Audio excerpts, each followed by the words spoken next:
যারা বেশি টাকার কষ্টে আছেন, নির্জনে বসে এই দোয়া বেশি করে পড়ুন, এই আমল করুন, ইনশাআল্লাহ জীবনের মোড় ঘুরে যাবে। আমরা দুনিয়াতে যাই করি না কেন, টাকার কষ্ট সবচাইতে বড় কষ্ট। টাকার কষ্ট সবচাইতে বড় কষ্ট।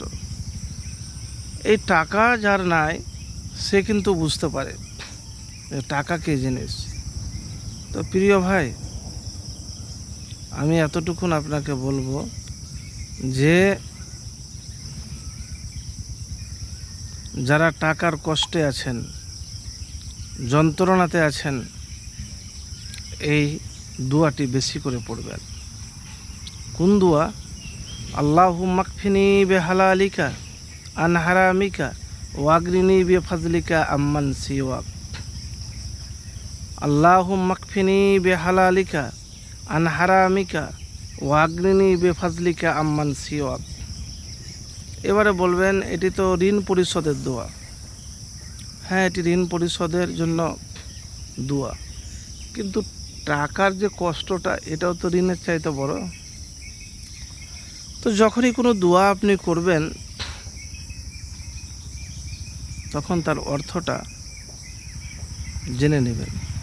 এটি ঋণ থেকে মুক্তি, অভাব দূরীকরণ, হালাল রিজিককে আপনার হালাল টাকাতে বরকত লাভের জন্য অত্যন্ত ফজিলতপূর্ণ ও শক্তিশালী একটি দোয়া। রাসূলুল্লাহ সাল্লাল্লাহু আলাইহি সাল্লাম তার সাহাবীদের এই দোয়াটি শিক্ষা দিয়েছিলেন। যে দোয়া? আল্লাহুম্মা মাকফিনি বিহালালিকা আন হারামিকা ওয়াগনিনি বিফাজলিকা আম্মান সিওয়াক। হে আল্লাহ, আপনি আমাকে আপনার হালাল দ্বারা পরিতুষ্ট করে হারাম থেকে বাঁচিয়ে রাখুন এবং আপনার অনুগ্রহ দ্বারা আপনি ছাড়া অন্য সকলের থেকে আমাকে মুখাপেক্ষী করে দিন। তো প্রিয় ভাই, যে কথা বললাম, এই দোয়াটি নির্জনে বসে আর দুরূদ শরীফ পাঠ করবেন। নির্জনে বসবেন, যখন নির্জনে একাই থাকবেন। দেখেন, যখন হাতে টাকা না থাকে, টাকার যখন কষ্ট, তখন কিন্তু মনে অনেক কিছু চিন্তা আসে, তার মধ্যে খারাপ চিন্তাটাও আছে। তো এতটুকুন বলবো, আমি শুধু আপনাকে বললাম সব কিছুর মালিক কিন্তু আল্লাহ সুবহানাহু ওয়া তাআলা।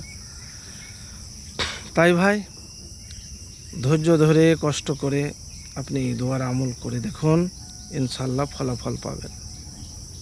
আর একটি কথা আপনাকে বলবো, যখন কোনো দোয়া বা আমল করবেন মুমিন মুত্তাকি হয়ে করবেন।